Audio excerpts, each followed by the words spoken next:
$3.5 trillion of investment every year from this year until 2050. That's the amount of global investment that will be required in order to limit the rise of global temperatures to 2 degrees Celsius.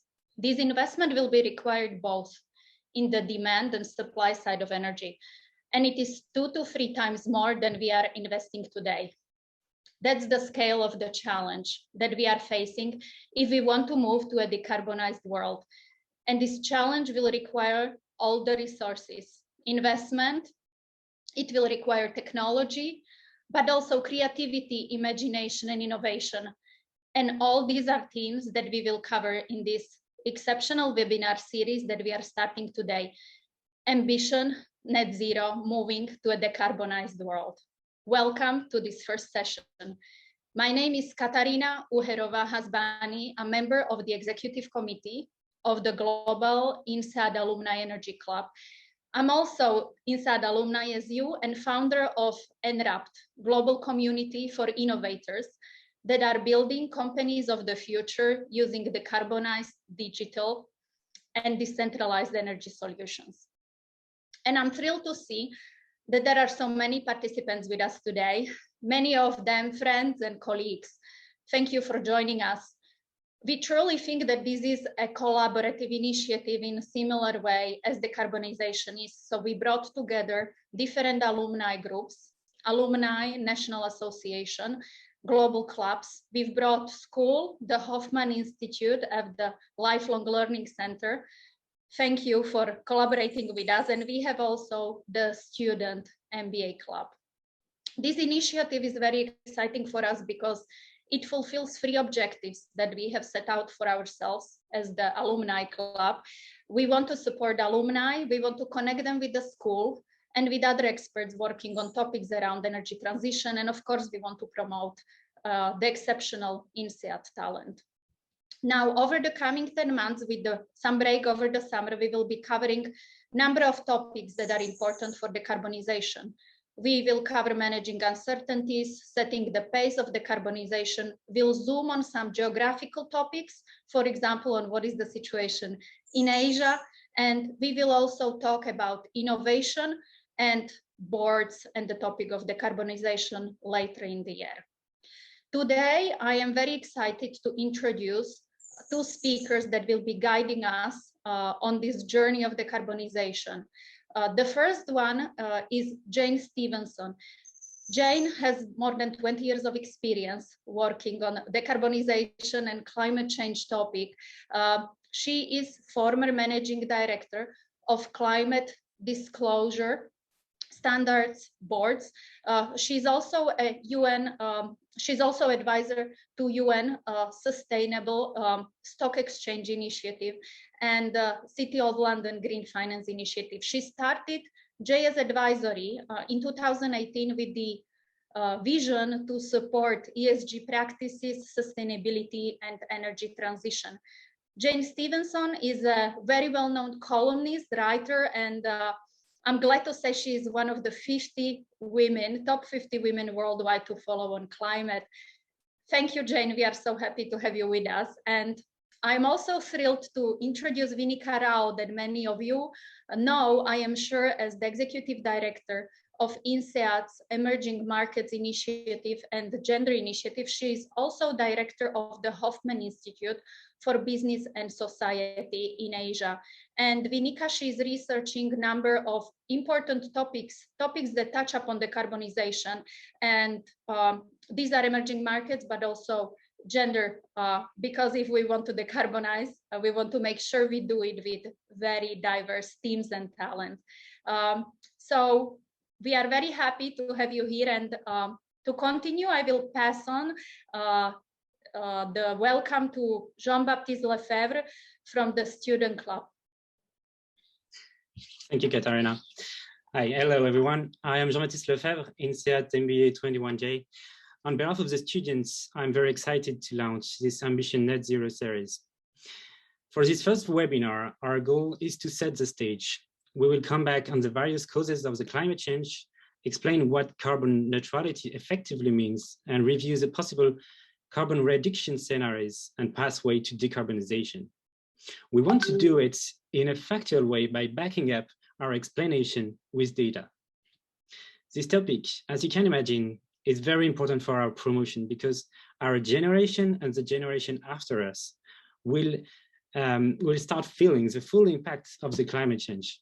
And we have to be at the forefront of this ongoing transition to decarbonization in every sector. Today's webinar is co-hosted by the Hoffman Global Institute and the Energy Global Club, and organized by the MBA Students Environment and Business Club. We are ready to dive into the discussion and learn how to turn challenges into opportunities on the road to net zero carbon emission. Thank you. Over to you, Vinika. Thank you very much for that kind introduction. Hello, everyone. Depending on where in the world you're joining us from, a very warm good morning, good afternoon, or good evening to you. It's a real pleasure to be here today on behalf of the Hoffman Global Institute for Business and Society. As was mentioned earlier, this is the first webinar that launches this exciting series on Ambition Net Zero. My congratulations to the INSEAD Alumni Energy Club and our students for putting this series together. We have over 1,000 people registered for this session from all over the globe, some of whom are joining in as I speak. We have people from various industries and geographies, and ranging from students all the way up to company presidents. This large audience, both from within the INSEAD community and beyond, is a clear indicator of just how important this topic is. Now, to quote from the website of COP26, the next UN Climate Change Conference, climate has no borders, and climate change impacts each one of us. So even as we ask governments to provide detailed plans for action in their nationally determined contributions, and as we ask businesses to be more transparent and honest in their commitments, we each have a responsibility as individuals and as influencers in our personal and professional capacities to take action towards saving the future of our planet. With the current and future impact of climate change becoming more glaringly obvious every day, governments, businesses, and individuals are making what seem to be the right noises in terms of holding themselves accountable to ambitious carbon reduction targets. But given this race to get to net zero and to leverage the value that comes from being perceived as being carbon neutral, there is a lot of posturing, many politically and economically motivated statements rather than true commitments. For instance, I saw a comment from the audience on this, including one from Anne Domestos, who talked about highlighting the fact that there's a real need to check that the claims that are being made by organizations are true and not just greenwashing. There are questions about where are we really in terms of climate change. So in this series launching webinar, we want to get a clear look at where we really are in terms of climate change, the facts about causes and consequences, the challenges and opportunities ahead, and who needs to accept responsibility and be accountable for what, as nations, organizations, and individuals work towards ambition net zero. And to help us focus on the facts here, it's now my absolute pleasure to bring in our speaker for the day, Jane Stevenson. Now, Katerina has already given you an introduction to Jane, so I won't say very much more to add to what's already been said. I'm especially proud of the fact that she is on the list of top 50 women to follow in climate with very good reason. And one more thing to tell you is that Jane is one of our own and INSEAD MBA alumna. Jane, lovely to have you with us. Thank you so much for making the time to be with us today. Vinika, thank you. It's an absolute delight and a real pleasure actually to both be here, but also to be kicking off this program of webinars. And as you just said, we want this to be the sort of starting point. So we've agreed that we would do a very quick recap of reviewing, what are the factors that are leading us to have this discussion now. So I'm going to gallop through what's happening to the climate and sort of recap on what's got us to the point where the world is really having to address some of the biggest challenges that we could imagine. Well, what is happening to the climate? The empirical evidence is all around us. You simply can't miss it. The news media is full of increased flooding, bushfires, ever more devastating storm systems, sea levels rising. I mean, take Australia. A year ago, just before the pandemic hit, it was experiencing the worst and most devastating bushfires on record. This year, torrential rain, unprecedented flooding is creating enormous damage. Next slide, please. So, in fact, the impact that increasing carbon dioxide could have on the Earth's temperature was first calculated back in the 1890s. Since then, we've refined our understanding of the greenhouse effect and the role that rising carbon emissions are having on it. Since 1970, carbon dioxide has risen in the atmosphere by nearly 25%. And because it remains there for centuries, the impacts of our emissions today will linger long into the future. And chief among those impacts is the rise in global temperature. The chart on the left shows our carbon dioxide emissions and the corresponding temperature rise from 1880 through to the end of 2019.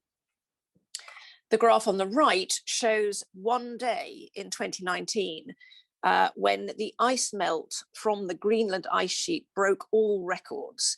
It lost more water volume in that 24 hours than on any day since records began in 1950, shedding 12.5 billion tons of water into the sea.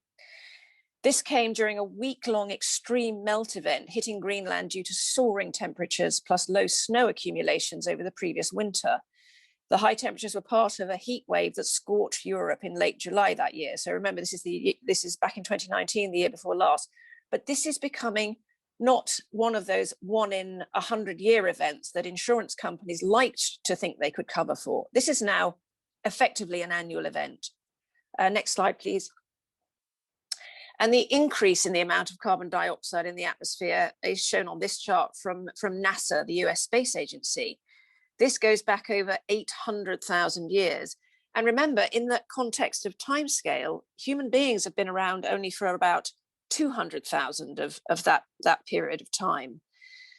For millions of years, the atmospheric carbon content was around 200 parts per million. But over the past 150 years, this has doubled. It's now at around 415 parts per million. It's this upward hike in CO2 concentration since the beginning of the Industrial Revolution that has caused the increase in mean global temperatures.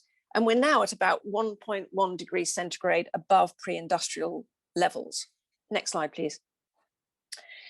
So the Intergovernmental Panel on Climate Change, the IPCC, is the international body for assessing the science related to climate change. It was set up in 1988 by the World Meteorological Organization and the United Nations Environment Programme. And its mission is to provide policymakers with regular assessments of the scientific basis of climate change, its impacts and future risks, and to propose options for adaptation and mitigation. Next slide, please. The Conference of the Parties, the COPs, have taken place every year since 1995. They are the flagship event of the UNFCCC, the United Nations Framework Convention on Climate Change, another UN body which is tasked with supporting the global response to the threat of climate change. And COP21 is recognized as the most successful of the COPs so far, when in December 2015, 193 countries ratified the accord to keep global warming to well below 2 degrees above pre-industrial levels, and in fact to pursue efforts to keep it to 1.5 degrees. Next slide, please. So following COP21, the IPCC produced a special report, their so-called 1.5 degree report, at the end of 2018 to address what needs to be done. The key message from this report is stark. The world will have to curb its carbon emissions by at least 49% from 2017 levels by 2030, and then achieve full carbon neutrality by 2050 to meet the target of the Paris Agreement. And renewable energy sources will have to provide up to 80% of all power by 2050. Next slide, please. So a quick look at, where do our carbon and greenhouse gas emissions come from?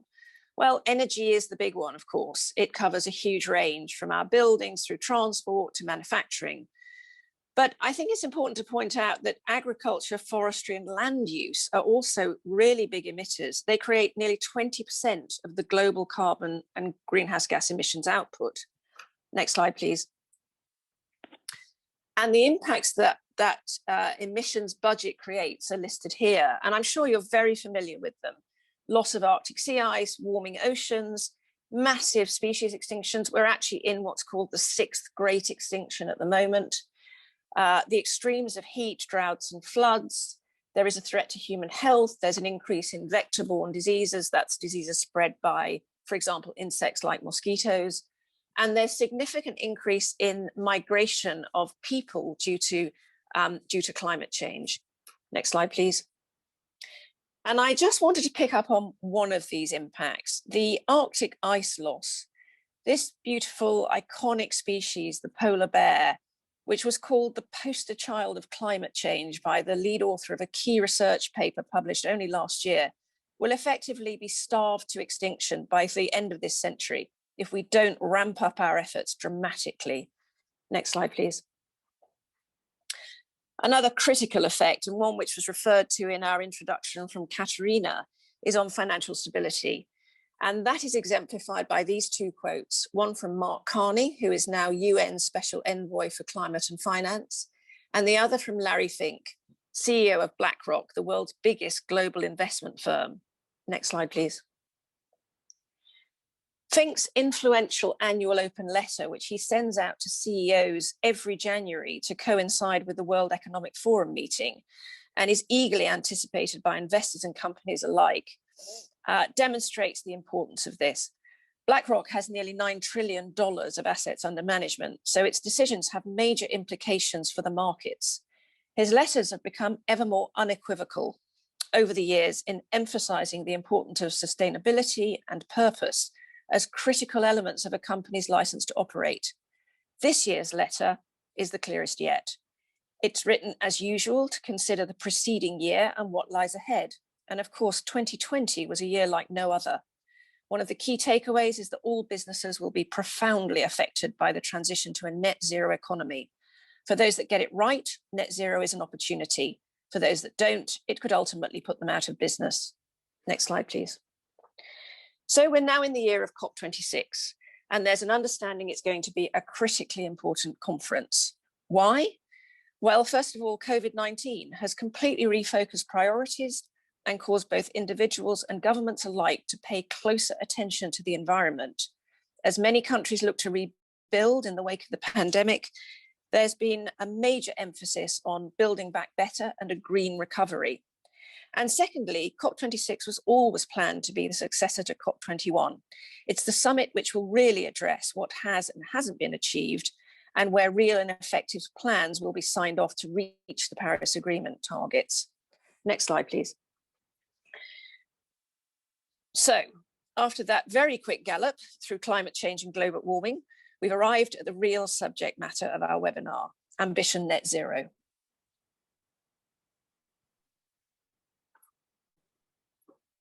Wonderful. Thank you so much for that, Jane, and especially for literally going through what is obviously a very difficult subject to cover so quickly. But it was very important, I think, to have this factual overview on the current state of affairs and, to set the stage for this and all the further discussions that we're going to have in this series. So thank you for that. And it was no mean achievement to managing that in, I think, less than 8 minutes. So that was quite amazing.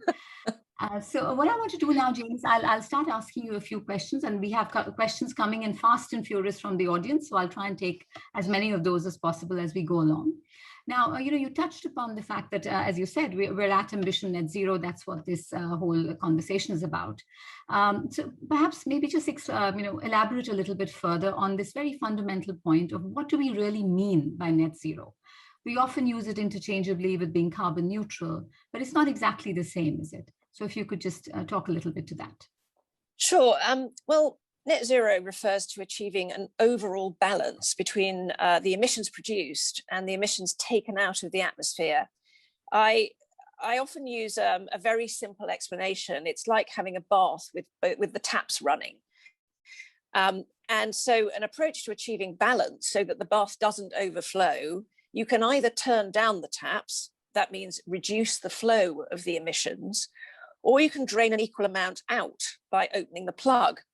And that's the equivalent of removing emissions physically from the atmosphere, which includes storage in so-called carbon sinks. And I think it's worth pointing out that this is in contrast to what would be a gross zero target, which would mean reducing emissions from all sources uniformly to zero, which is simply not viable if we still want the world to continue to run.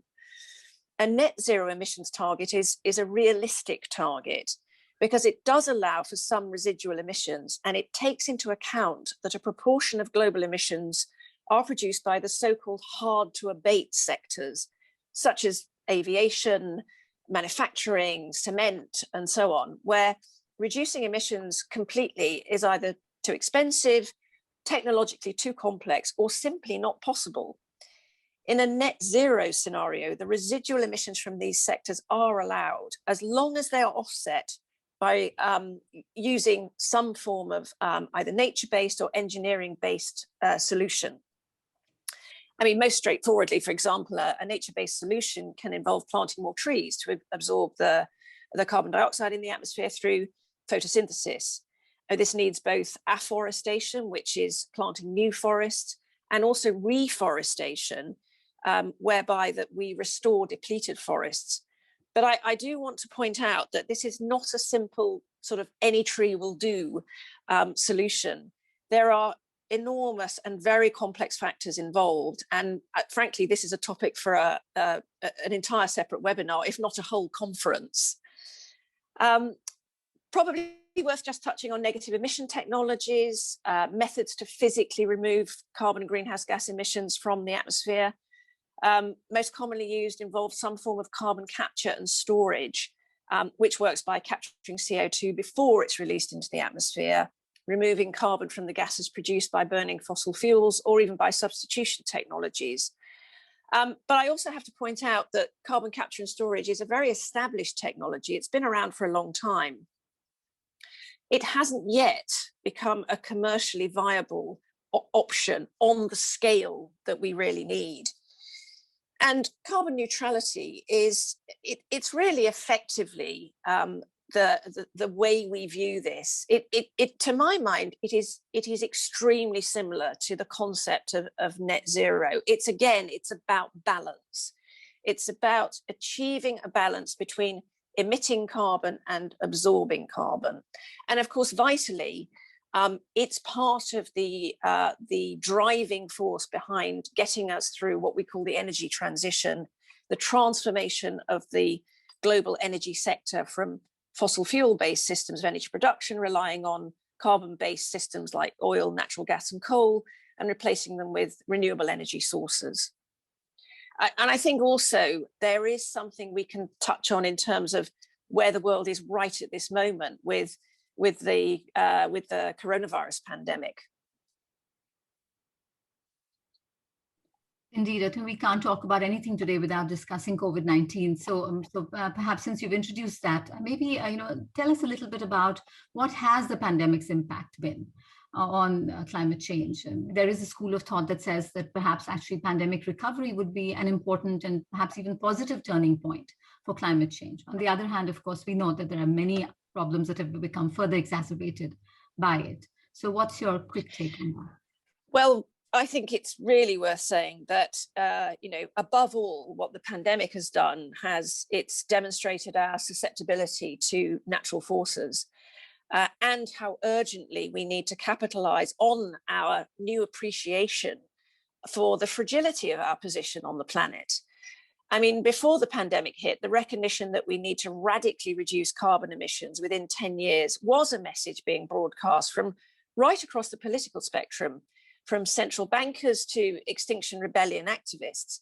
Cut carbon or face a world of extreme and hostile environments resulting in devastating weather events and massive loss of species. We already know that more than 1/5 of all humans live in regions that have seen temperatures greater than 1.5 degrees of warming above pre-industrial levels in at least one season of the year. And we also know that climate change disproportionately affects the underprivileged and the poor. And I think, you know, there was that sense of the world being placed on pause when there was this extraordinary result of how we made sure that we stopped the spread of the pandemic by as many methods as we could adopt, and incredibly quickly. The pace of change and adoption of new behaviors was staggering. And that's one thing in the climate world we have said so often is we're not moving quickly enough. We're not addressing the pace and the scale. I think what the pandemic has done for us has proved, hey guys, we can do it. If we understand the threat, we can react appropriately. Indeed, yeah, and that's a very important message, and, you know, something positive to take from this, from the pandemic, in forcing that thinking a little bit. So, you know, Jane, earlier you spoke about the fact that net zero is a realistic target for the world to aim for. But is it really? I mean, you know, will there be a real hurdle to this from some specific industries and some nations? And we have questions coming in on this. Marco Aurelio in the audience is asking specifically for Europe, whether the net zero goals by 2050 for most of Europe are actually realistic. And then there are questions on the other side, which I'll come to later, where they talk about whether should we be aiming higher than just saying net zero. But first, to this point about, is net zero a realistic target? Well, I think it would be probably helpful if we just have a little bit of a reality check in terms of the context of that question. The Earth is right now 1.1 degrees centigrade warmer than it was at the start of the Industrial Revolution, and we are not on track to meet the Paris Agreement targets of keeping global temperature increases to well below 2 degrees or at 1.5 degrees above pre-industrial levels. The last decade that we've just lived through, 2010 to 2020, was the warmest on record. On our current path of carbon dioxide emissions, global temperatures would be expected to increase by 3 to 5 full degrees centigrade by the end of this century. Now, to avoid the worst of warming and keep to a maximum of 1.5 degrees of centigrade rise, the world will need to decrease fossil fuel production annually by roughly about 6% per year between 2020 and 2030. What countries are actually at the moment on track to do is an average annual increase at its lowest. This is at the absolute best end of the spectrum. That's at around 2% increase per annum. But I don't want to be all doom and gloom on this. I think that's a huge mistake. On the plus side, I must emphasize that climate action is, first of all, not a budget buster, and it's not an economy wrecker. Shifting to a green economy will add jobs. And again, Katerina referred to this in the initial introduction to our session today. Shifting to a truly green economy could yield a direct economic gain of around $25 to $28 trillion through to 2030, compared to just carrying on in our business as usual approach. And actually, that's quite a conservative estimate. And more good news is that we already have the technologies that will enable us to reach net zero, and it's affordable. It's all about powering economies with clean energy, replacing polluters like particularly coal in terms of the hydrocarbon mix, but also gas and oil-fired power stations. Replacing those with renewable energy sources would dramatically reduce carbon emissions. And we've also seen the striking and rapid cost reductions, with renewable energy now not only cleaner, but often cheaper than fossil fuels. Also, a wholesale switch to electric transport powered by renewable energy would play a huge role in lowering emissions, with the added bonus of slashing air pollution in the world's major cities. EVs, electric vehicles, are rapidly becoming cheaper and more efficient, and many countries, particularly thinking about the EU and the UK, have proposed plans to phase out internal combustion engines powered by fossil fuels completely. Here in the UK, the target date is 2035.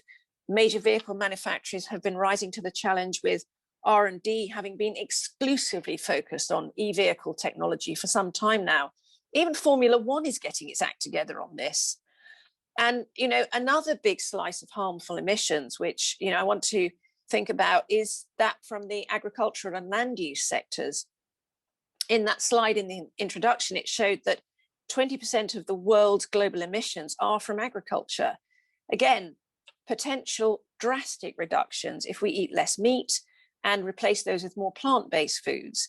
Here again, the promising, there are promising signs. We've got rising popularity of plant-based foodstuffs in major international fast food chains.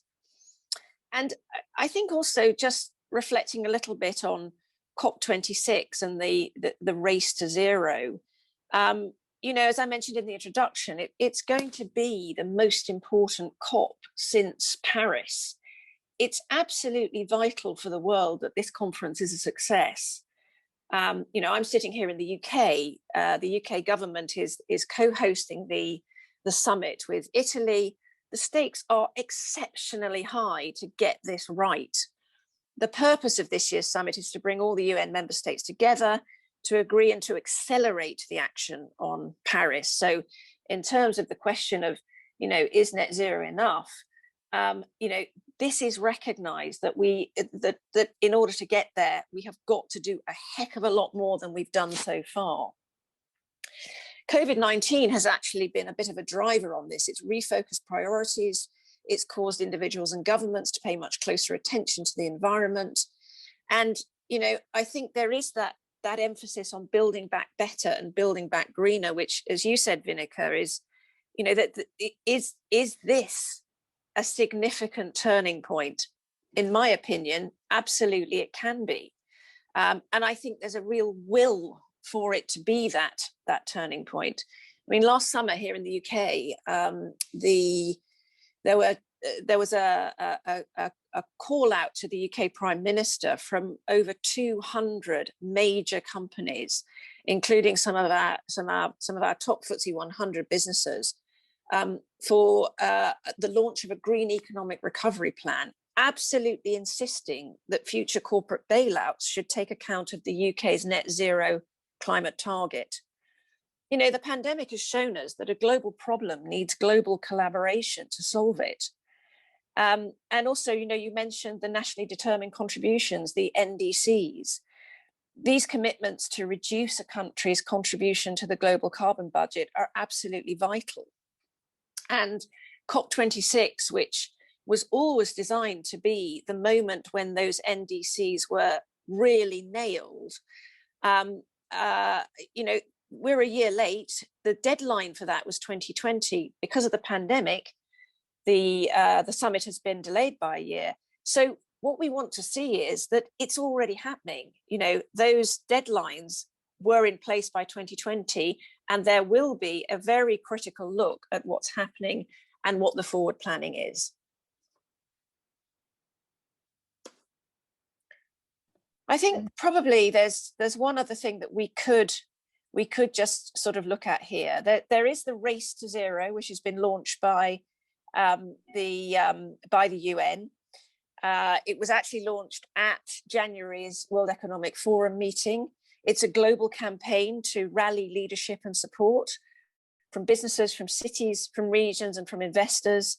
It wants to create a healthy, resilient, zero carbon recovery, create decent jobs, and unlock inclusive, sustainable growth. In order to do that, we have to achieve the goals of the Paris Agreement, and that will need both long-term goals and interim, very clearly defined goals. And that's what the race to net zero is trying to do.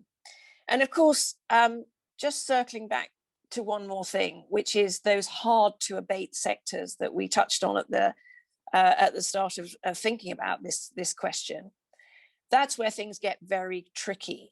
But something that is really, really focusing on this and really addressing it is called the Mission Possible Partnership. It's a consortium of specialists and expertise from the Energy Transitions Commission, the Rocky Mountain Institute is involved, and of course the World Economic Forum. And what it's doing is it's aiming to accelerate several pathways for decarbonising heavy industry and unifying those critical actors needed to influence and enable the transformation at speed and at scale. There are specific sectoral objectives, and it has initiatives like powering past coal, powering past carbon, and a lot of transport technology innovation.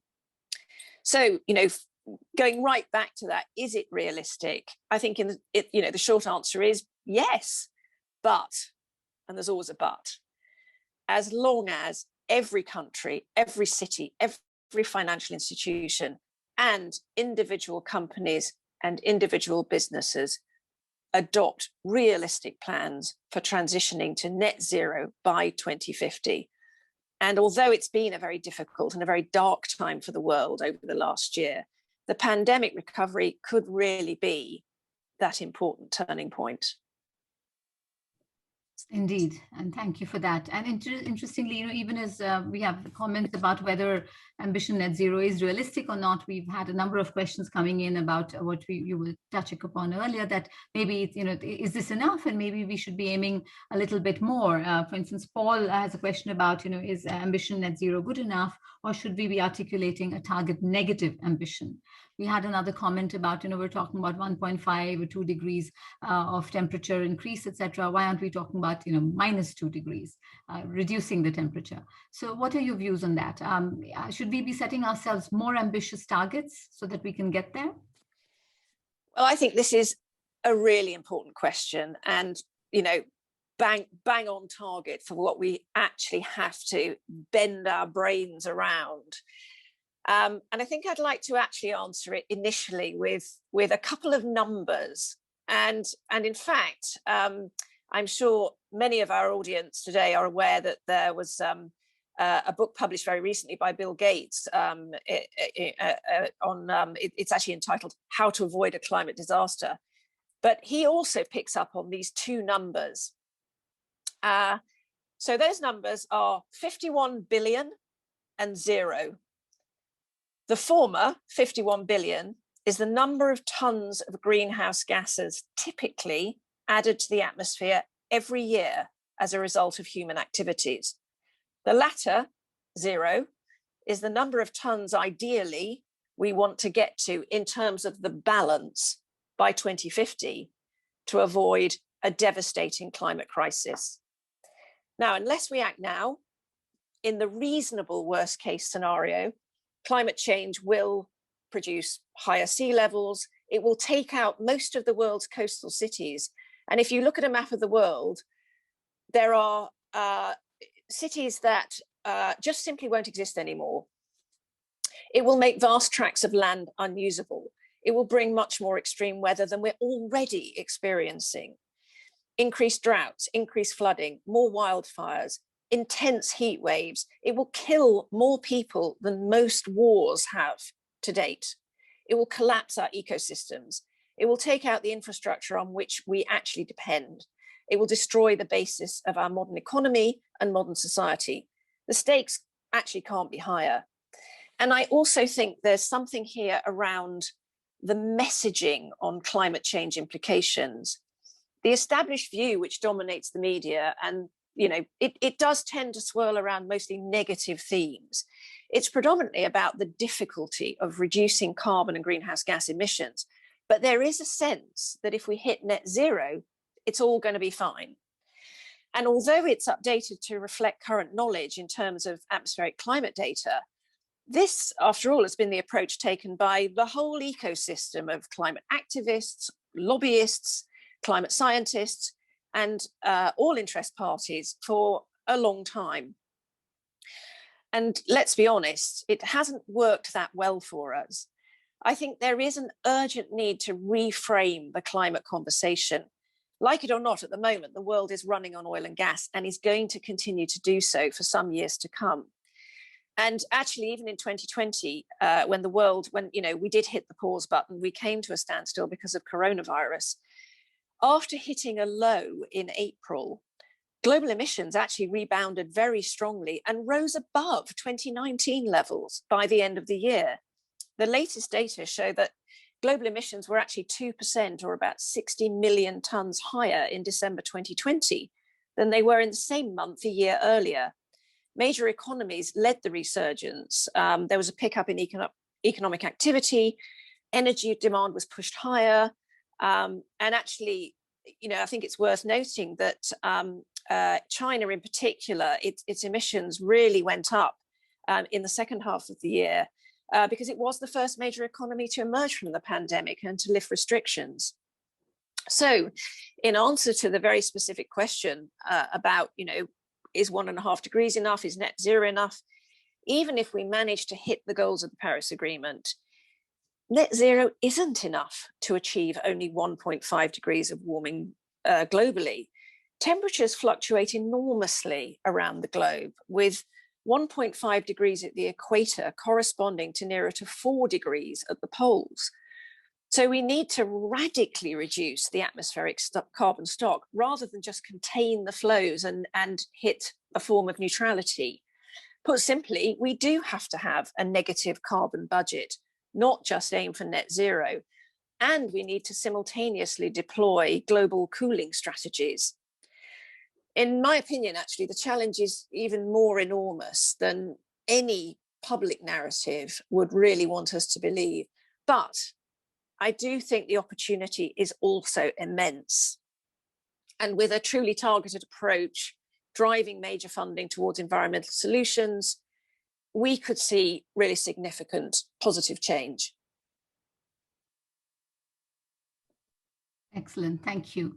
And actually, you touched upon Bill Gates's new book, and we've had a question from the audience, from Nishant, asking if you had a view on that. So I think you've answered that already, which is great. Thank you for that.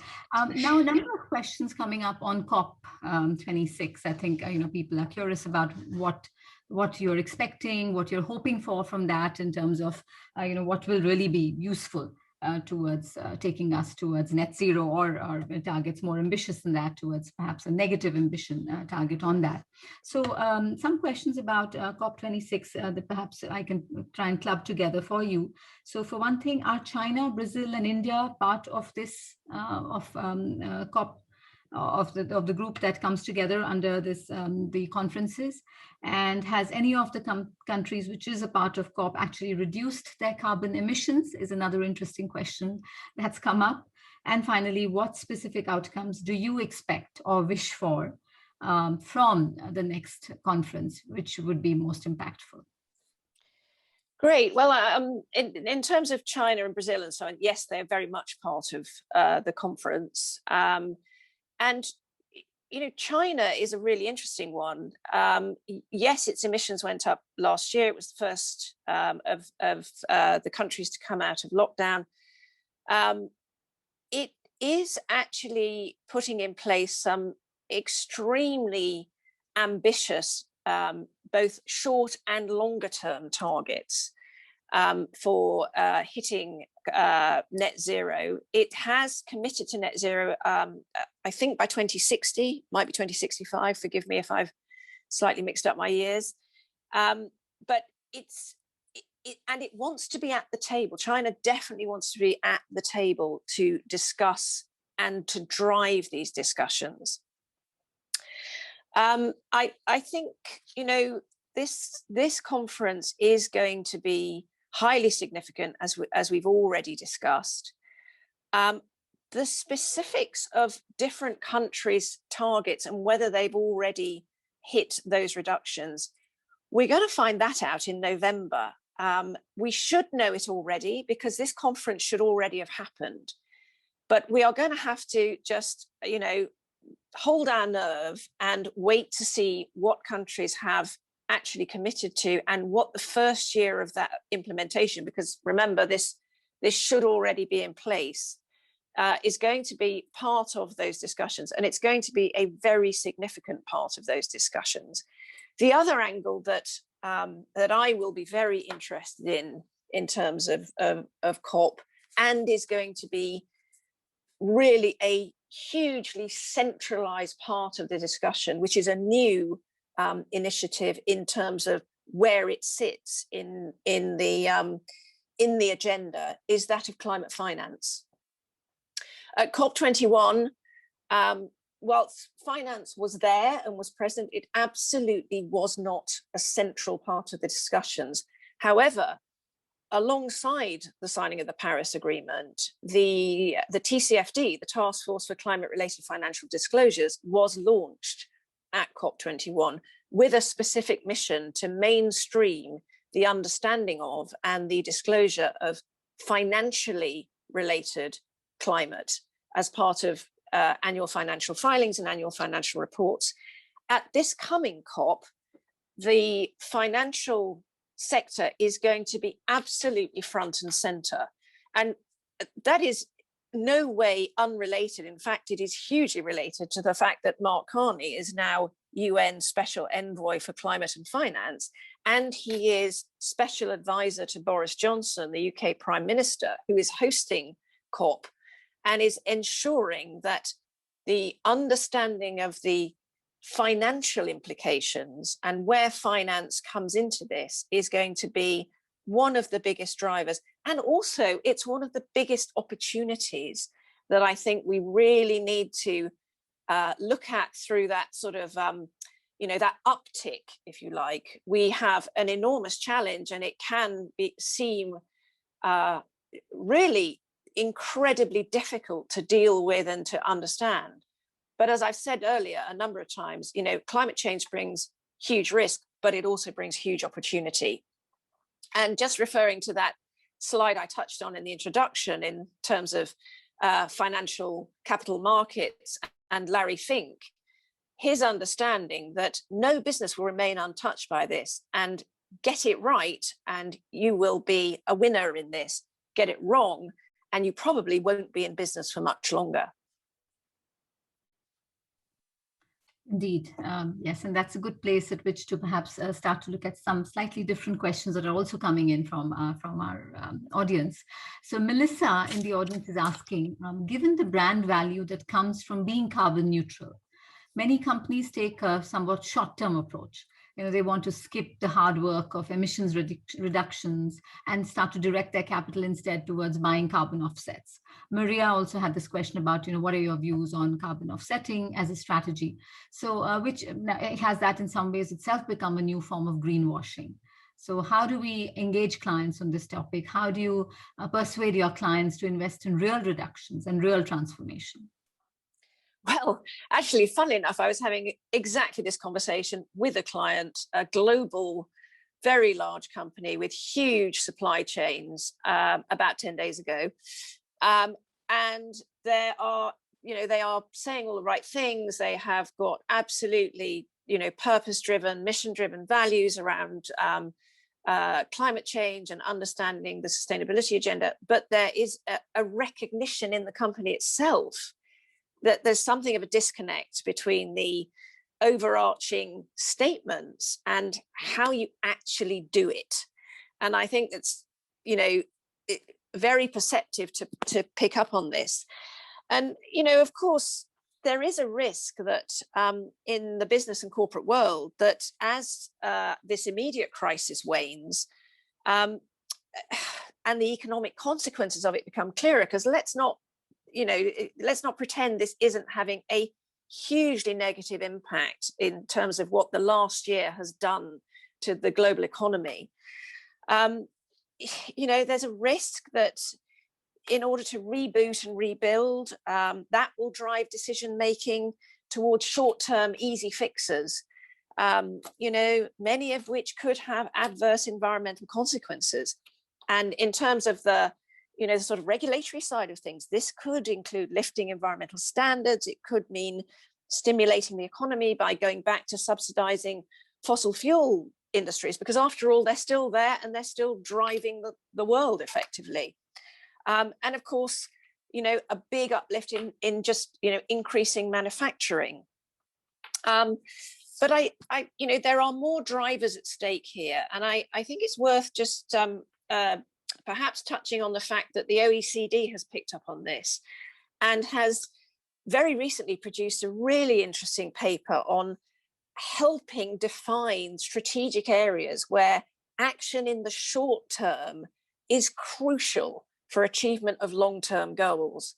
And again, actually at COP, the NDCs, the signatories to the Paris Agreement are required in terms of putting forward those nationally determined contributions, how will they get to them in the interim? What are the short and mid-term goals, which will, of course, help? It's that old thing of you have to cut things down to manageable sized chunks that you can actually deal with one step at a time. Having a huge overarching goal is fantastic. Businesses do it all the time, but the real day job is getting there, and that's working out what you have to do in the short term.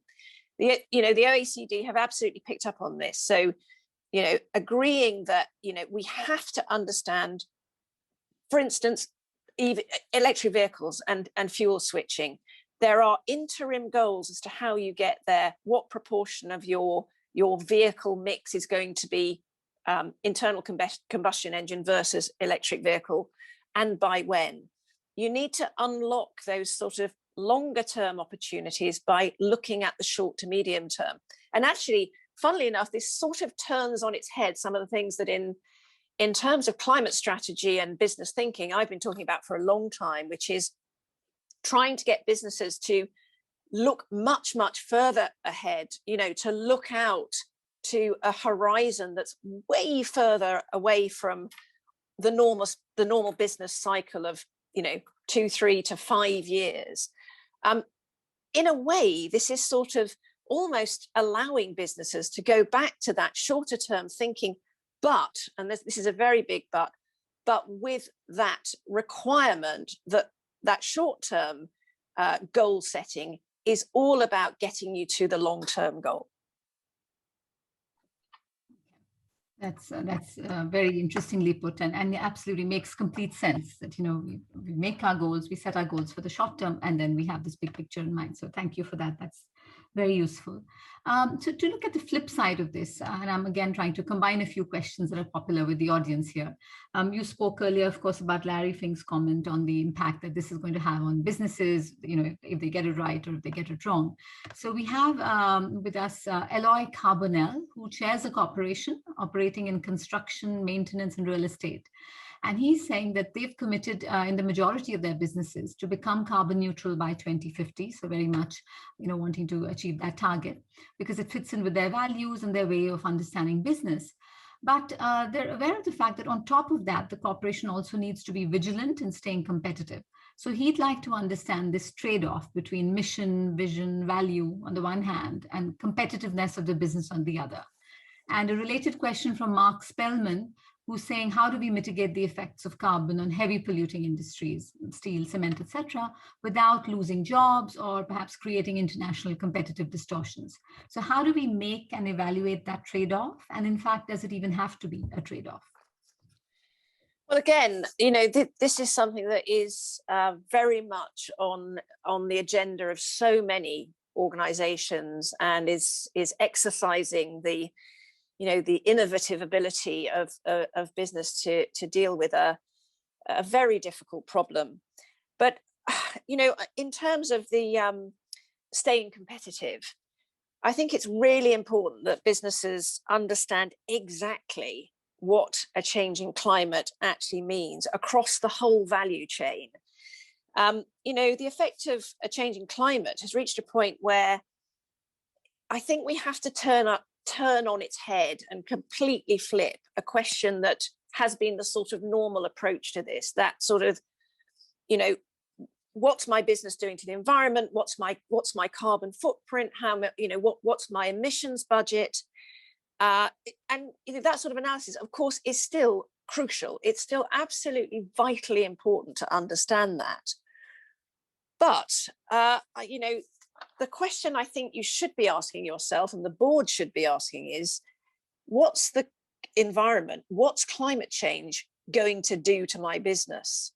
And that's a real kind of, it's sort of that moment when there's a sort of group sharp intake of breath, a realization then that looking ahead, a changing climate is going to radically change something that is somewhere down our supply chain, which has a huge impact on how our business operates and what it means for our profitability and our in the absolute ultimate thinking, how we survive and what our business model actually looks like.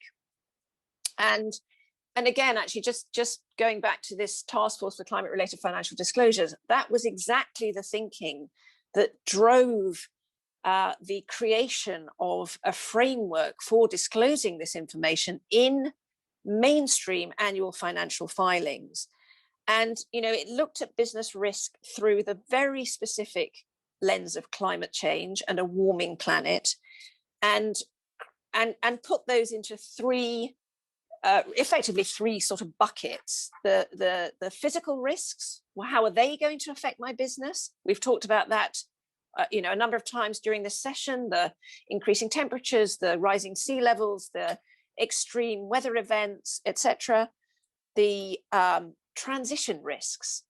As we go through the energy transition and the world moves from high carbon-based economies to those based on clean energy and renewables, there are new laws and regulations coming in. And we haven't even touched on carbon taxes yet. That's another whole webinar that I'm sure is going to be part of this series. There will be reduced demand for certain projects and products. I mean, the oil industry has been talking about stranded assets for years, and it's really happening now. Loss of reputation and social license to operate, again, something that's been touched on. The stakeholder base is changing. It's becoming very vocal. The annual AGM season is a bit of a minefield these days, given what boards and CEOs can have to face in terms of questioning. And then there are the liability risks. So that's the third one in the three buckets. And this is becoming a legal issue. There are cases going through the courts at the moment where companies are being taken through the system because of the effect of their operations on the climate.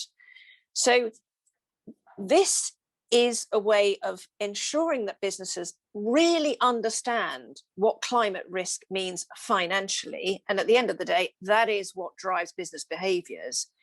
But also they understand the opportunities. And as I've said a number of times, there are hugely substantial opportunities for those businesses that get it right. There are trillions of dollars of upside in terms of technological innovation, adaptation, resilience. All of those come into play in terms of forward-looking and forward-thinking. And again, this ability to really stress test your business against the combination of a changing climate plus a changing policy and regulatory environment is where you get huge advantage for actually really getting down to the detail and making this part of your your standard risk management process within your business. So I have permission from our webinar organizers to take a few extra minutes because we had introductions and there's so many questions. I have about 80 questions to ask you. So I'm oh my God. I'm certainly not going to manage all those, but I want to ask you one more question perhaps before we start concluding. And this is quite interesting. It's different from the others that have come in. And the question is about how can companies and individuals ensure that their green initiatives are fair for all their stakeholders? So how do we ensure that it's a just transition as we move towards becoming more green? Well, again, I mean, another great question. And, I think it is recognized. And funnily enough, there's a huge analogy here between the coronavirus pandemic and climate change. It is the most vulnerable. It is the most the least well off, who are most affected by both of these issues. The nations which are most affected by climate change are the poorest on the planet, and actually that is why within the requirement of the Paris Agreement, and again to be ratified at COP26, is how and what each signatory nation is going to contribute to the $100 billion fund for resilience, adaptation, and mitigation for the poorest countries on the planet who need this support from the G20. The G20 produces 80% of the world's climate emissions. So we are responsible for 80% of the problem.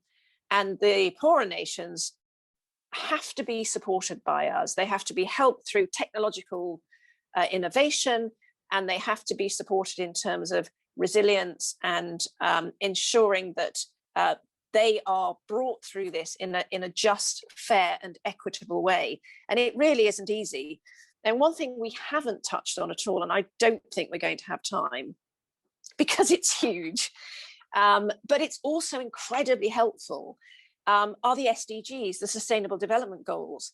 They were set in place in order to address exactly this issue. There are 17 Sustainable Development Goals, and they are all about creating an equitable, fair, and just future. And all of the goals are important. They're all significant. They all deal with huge global problems, from poverty to food to safe and clean water, to the marine life, to life on land. They are all absolute, and they are a blueprint. They are a roadmap to get us to 2030, which is, after all, a very significant date in terms of that equitable, just outcome. But the most important SDG, in my opinion, and I will really stand by this, is SDG 13, which is the one that addresses climate change, because absolutely everything else cascades out of getting that one right. And that's what we've been talking about today. It's about that net zero target. It's about how we drive the world to it. And it's not going to be easy. There are going to be some very uncomfortable decisions that have to be made, from individual lifestyle right through to government policy, and all businesses and all institutions have simply got to really get on with it. But those SDGs are in place specifically to address that climate justice issue. Indeed, and the SDGs are very close to our hearts here at INSEAD and at the Hoffman Institute in particular. So certainly glad you mentioned that. Now, talking about specific steps that we can take, and just given that we are out of time, I want to quickly remind the audience that the INSEAD alumni also launched the Community Impact Challenge in 2019, and they had the aim to motivate individual action leading to collective power, to ignite powerful networks of individuals to work towards the SDGs that you spoke about, Jane. Recognize the importance of these, recognizing that.